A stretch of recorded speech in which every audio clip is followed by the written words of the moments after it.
Right. Thank you very much for having me. It has been a super interesting conference so far. Many discussions, many insights. I take especially with me this sense of urgency that many people here could communicate. I'm working also at the Swedish Defense Research Agency as Ola, and I'm very grateful that he introduced this organization a little bit, so I don't have to do this. The title of my talk is Providing Military Aid to Ukraine, Lessons from Sweden, and I'm a little bit careful with this word lessons, maybe preliminary lessons or observations from Sweden, something like this. And I'm working as an operations analyst, so a little bit more on the military side in opposite to Ola. Well, Sweden has, as many other countries, provided military aid to Ukraine. As of September 2024, we are talking about roughly 50 billion Swedish crowns, 4.4 billion euro. Maybe not enough, as Julian was pointing out earlier this morning.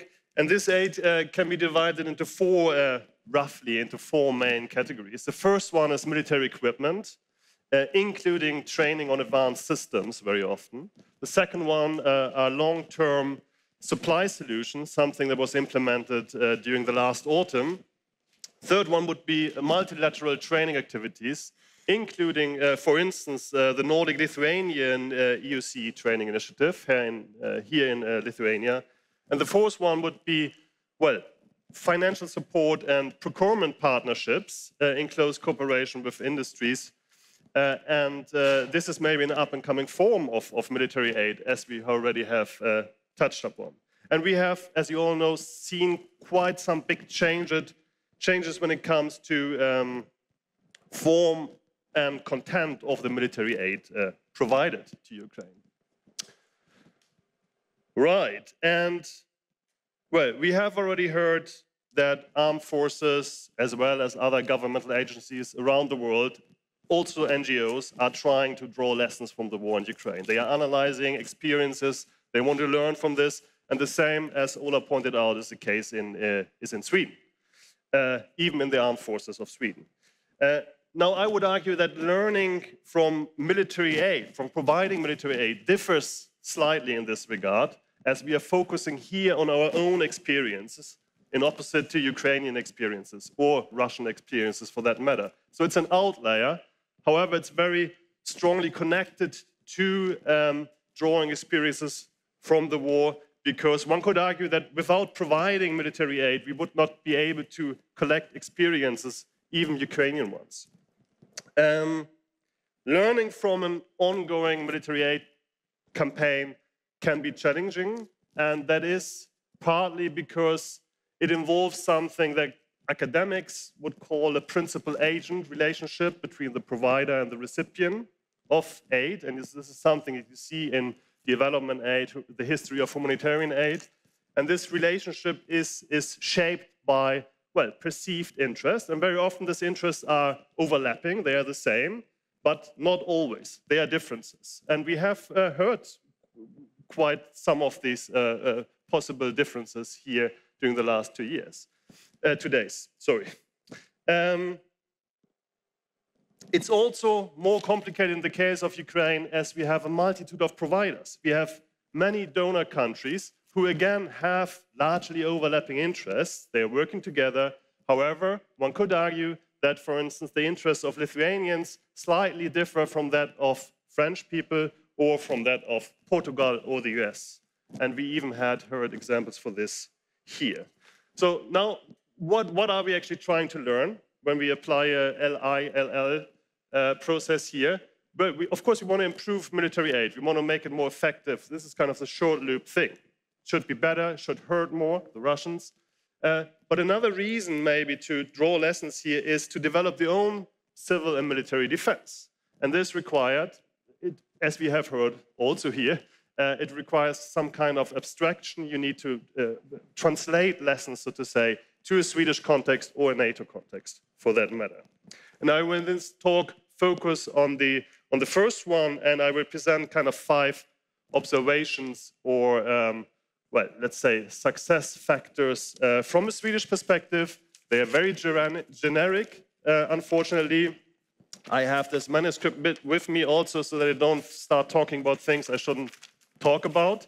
So excuse me for this. However, I think it's important because even obvious things are not necessarily implemented. So the first observation is simply that a clear strategic direction and communication increases the effectiveness of military aid. Sounds self-evident, but it's easier said than done. And such a direction ideally includes a concept for long-term aims, but maybe even limits, not necessarily red lines, of the campaign, thus providing those people on the ground that are facilitating the military aid, thousands, tens of thousands of people, I'm talking about Sweden now, it gives them kind of planning security. They know where we are heading. Ideally, of course, if you have such a direction, you reduce this principal-agent tensions that I was talking about before, because both parts, everyone involved, know what they are dealing with. You also, you avoid misunderstandings between different providers, right? We had these discussions early on the war, but you said this is a red line, and now you're giving this, and now we're having this. So it provides unity, ideally, amongst the providers. It also allows, and this is again a domestic perspective, but maybe even a NATO perspective, it allows for more realistic risk assessments of own capability dips caused by the donations. Because, well, you're not shifting course all the time. The difficult part here is, of course, that you have to keep kind of a tricky balance between determination, so it shouldn't be just a vague thing. On the other hand, you have to stay flexible in order to adapt to the course of the war. And if you reach this, ideally, you can have a sustainable use of resources. And here I'm especially talking about personnel, because we have gone from something that started as an emergency action operation, which has become permanent. And here you need a sustainable use of personnel. But also delivering aid at the speed of relevance, to use a military term. So there's a difference if you provide a package with ammunition or if you provide a course about operational doctrines, right? Second one would be that multilateral organization of military aid is, it's benefiting the effects. And again, this sounds maybe obvious, but we shouldn't forget that at the beginning, the first weeks and months, all the military aid was organized on a bilateral basis. And this was also the case in Sweden. We went from bilateral frameworks to multinational frameworks, such as IDCC in Germany, SAGU. Now NATO is taking over under the NSATU umbrella and try to collect and analyze Ukrainian requests and requirements and coordinate a multilateral response. And this is important from a Swedish perspective especially. We have heard a lot about small nations here, and I would say that you need this kind of small state realism, a term from World War II actually. Our donations alone would be just a drop in the ocean. So you need this multilateral connections in order to reach maximum effect. In the best world, the whole is then greater than the sum of its part. To reach this goal, LNOs are very important, or other national representatives, those who work at these international hubs, those who make personal contacts, who gain knowledge about the working mechanisms, and they can provide really valuable input when they come back, because they have also contact with Ukrainians, really personal contact. So they should be involved in the planning of future aid packages. Simple as that. Right, this is an outlier a little bit here. So there are a number of different multilateral training missions. You have the UK-led Operation Interflex, European Union, OIMAM, and the Nordic-Lithuanian Training Initiative. Conducting military training and education during wartime, it generally requires some kind of prioritization, some kind of compromise, very often between well, time, speed, tempo, and quality very often. So this can concern the form, the place, and the content of the respective program. It could more concrete, for instance, mean that you drop some theoretical elements of a certain course. It could also mean that you focus on effect instead of protection, for instance. So very strong implementations for the implications for the soldiers involved in programs. In the case of Ukraine, of course, language barriers as well as tactical and doctrinal differences make this matter a little bit more complicated. As far as possible, one would say that the training of Ukrainian soldiers should, of course, be adapted to the needs expressed by Ukrainians. And often this entails a train as you fight rather than a fight as you train approach. However, the consequences of all these compromises that you make on the way, they should be evaluated very carefully, because they are something that we can actually implement in our own educational program. We have an invaluable chance here now to gain feedback on Swedish leadership, military leadership, Swedish pedagogical concepts when it comes to military education and such. So this leads to the question, what can we apply? So here we have a topic for translation, possibly. The fourth one would be that, well, the systematic integration of maintenance and supply improves the effectiveness of military aid.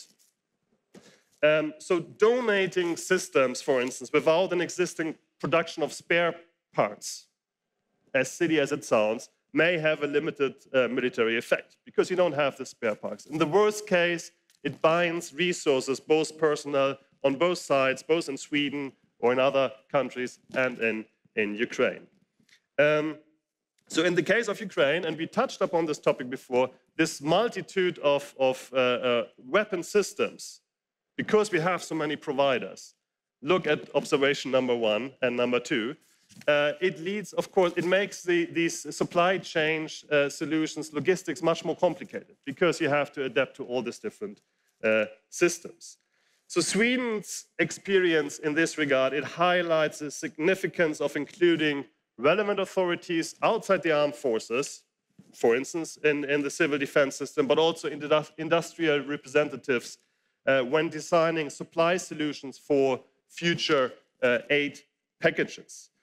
And of course, it should be defined what exactly is included in a certain supply solution, so that every stakeholder knows exactly what he or she is doing.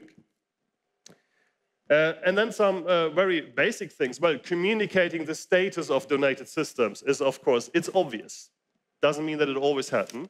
Donated systems should be inspected thoroughly by the donor country. They should be, if necessary, repaired, if the speed of relevance is not speaking against that. They should be maybe even adapted to Ukrainian needs that could be different in the donor country. Translated instructions and manuals are another kind of low-key thing that are easily done, but that are sometimes forgotten. And then again, well, even here, multilateral coordination is necessary. You cannot organize it on your own. We heard earlier this morning, I think, from the German colleague from Bild, that Leopard were donated by different countries. Then you can also organize this on a multilateral basis. The last point I want to take up is working myself also in LL context, lessons identified, lessons learned, that the systematic collection and analysis of relevant observations and experiences improves planning and coordination of military aid. And these observations must be gathered systematically, obviously, they must be validated, implemented, and this requires, unfortunately, very flexible processes, which are not always at place. So here, one should maybe start thinking about digital solutions, cloud-based databases, e-learning portals, something like this, which allows for this shorter loops. Furthermore, these processes differ from country to country, which makes it difficult to cooperate.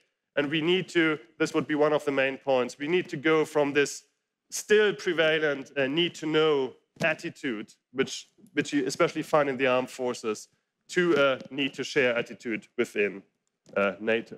And this is the last point I want to make. What I was mentioning at the beginning, lessons from providing military aid. They are relevant, but not only for the ongoing effort. You have to make these translations for developing other processes in Sweden, within NATO, and so on.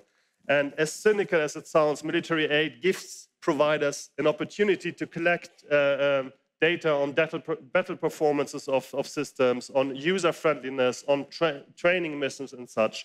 And these can, again, be fed into national and hopefully international capability development processes. So here, as a colleague from Estonia told me yesterday, one could maybe link also the multinational organization of military aid to Ukraine to NATO's capability planning cycle in order to reach kind of synergy effect here.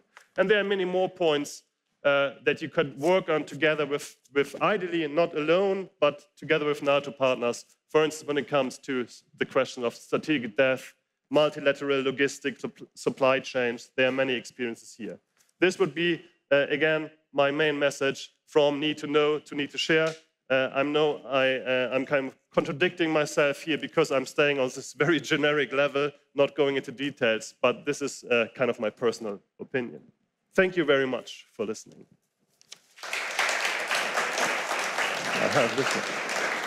Thank you. Once again, we have a lot of questions and not a lot of time, so let's try to answer them shortly. What was the most impactful form of military aid provided by Sweden so far? And conversely, have there been any unexpected failures or disappointments? I don't think I'm allowed to answer that. Great. Very, very good length of an answer. What role do NGOs and communities play in civil defense in Sweden, and how do you currently work with or involve them? Well, I mean, there are certainly several NGOs, and they are contributing more and more. I think we heard some examples here also. Well, now I'm speaking as an academic. If you study the history of humanitarian aid, for instance, you will see that you have a certain role for private donations, but the governmental part, the public part, will always be so overwhelming that this is the most important thing. So very often the financial effect, the military effect of private donations will be very, very limited compared to the billions and billions that come from governments. However, they have a very strong impact in forming public opinions. So I would say this is it's a very important thing, and especially on this kind of grassroots level that you have several initiatives. And I know there are many in Sweden, but I don't think there are organized cooperations between, for instance, the armed forces and these initiatives. Thank you very much. Thank you. Thank you.